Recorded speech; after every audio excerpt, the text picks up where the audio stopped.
My name is Daniel Hayes. I'm 34 years old. At my father's funeral, my grandmother slapped my 6-year-old son across the face and called him garbage. Then she looked at me and said, "Take him and get out of this house. This house was never meant for people like you." I stood there in silence, pulling my son into my arms as he sobbed against my chest. But then I wiped my face, took a breath, and made one call. "I need you to come. It's time." 2 hours later, they were on their knees begging. Before I tell you what really happened, take a moment to like and subscribe to the channel and tell me your country in the comments. Now let's begin. The sky felt heavier than usual that day. Dark clouds stretched across everything. The air was cold and still. People stood around dressed in black. Some whispering quietly. Some just watching with empty eyes. I stood beside my father's grave, holding my son's small hand tightly. The priest was speaking words about peace, about rest, about letting go. But I couldn't hear any of it clearly. My mind kept drifting back to just a few days ago when my father was sitting right beside us, laughing, talking about small things, tossing a ball with my boy in the backyard. And now I was watching them lower him into the ground. My son looked up at me, lost and confused. "Daddy," he whispered, "why are they putting Grandpa down there?" My chest tightened like something was squeezing the air out of me. I knelt down and held him close. "Grandpa is resting now," I said softly. Even saying those words felt like tearing something open inside me. "I want to go home," he said quietly. I held him tighter. "I know, buddy. I know." When the burial was over, people began leaving one by one. Some came to me, patted my shoulder, said the usual things. "Stay strong. He's in a better place now." But their words felt hollow. I wasn't ready for comfort. I was still trying to process the weight of it all. I glanced toward my father's family. His mother, his father, his sister. They stood a little distance away, watching.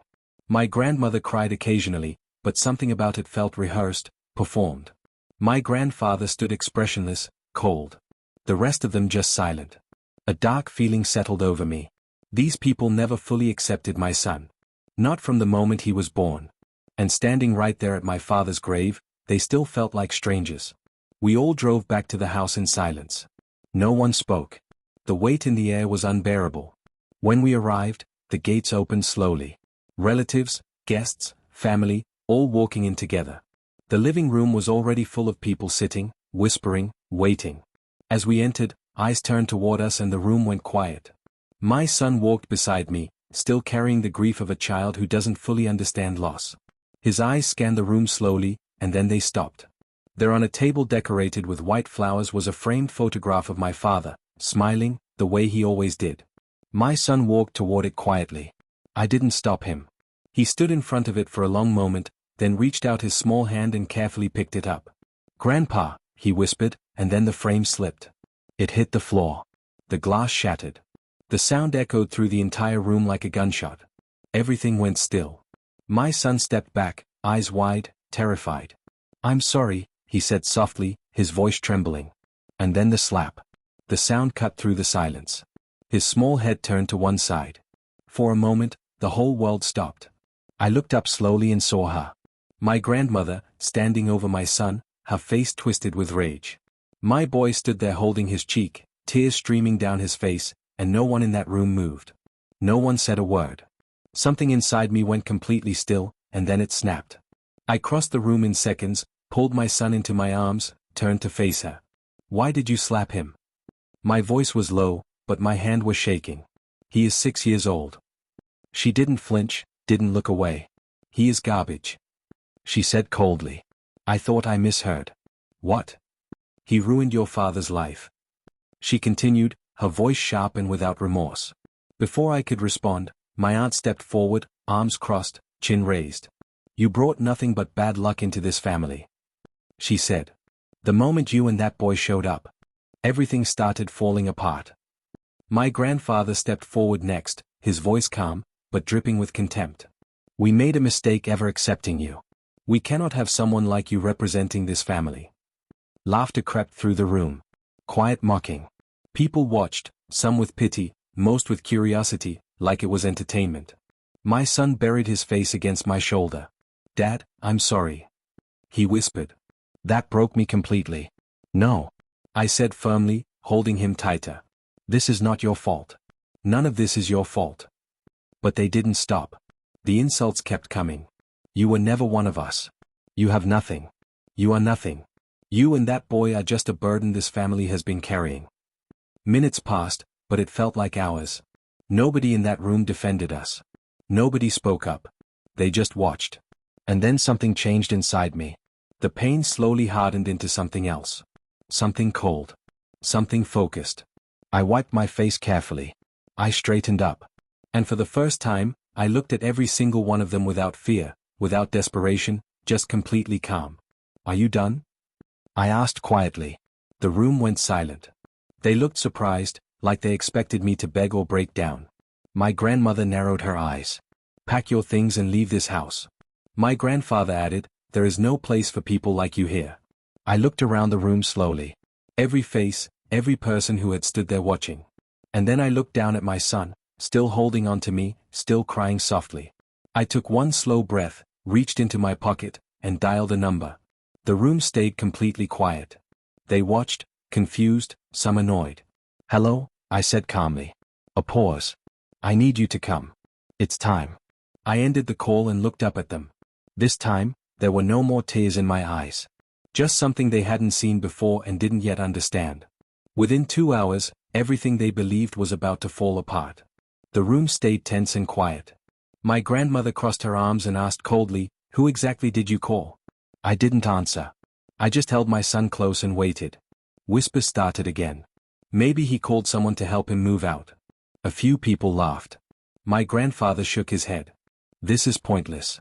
Just leave already. I didn't move. Then the front door opened. 2 men walked in. One was carrying a folder. The other scanned the room with calm, professional eyes.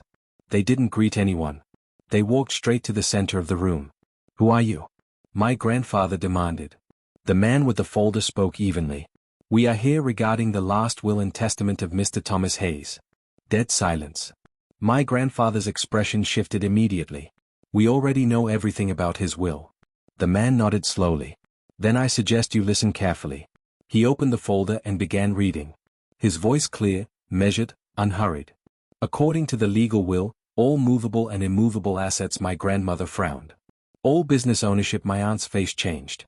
All financial accounts have been transferred entirely. He paused. To his grandson. Silence. Complete crushing silence. And it broke all at once. That is impossible. There must be a mistake. When was this written? The man calmly turned a page. 1 month before his death. Their faces collapsed. Confusion. Shock. Fear. We were never told about this, my grandfather said quickly. That is because it was kept confidential, the man replied without emotion.